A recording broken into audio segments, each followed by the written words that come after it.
Ukraina në errësirë. BE-ja miraton 145 milion euro ndihmë humanitare.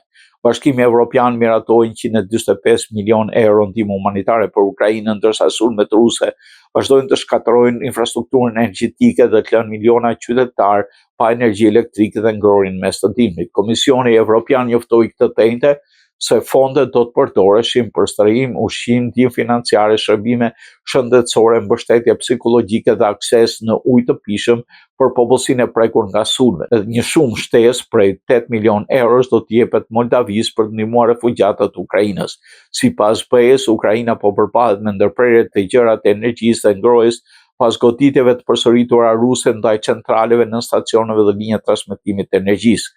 Komisionere Evropiane Hajda Labib deklaroi të shtunën se miliona ukrainas po përballen me temperaturë nën zero, pa energji dhe pa ngrohje, ndërsa shtoi se BE-ja synon të sigurojë streh dhe mbështetje jetike për civilët në një momentet më të vështira të luftës.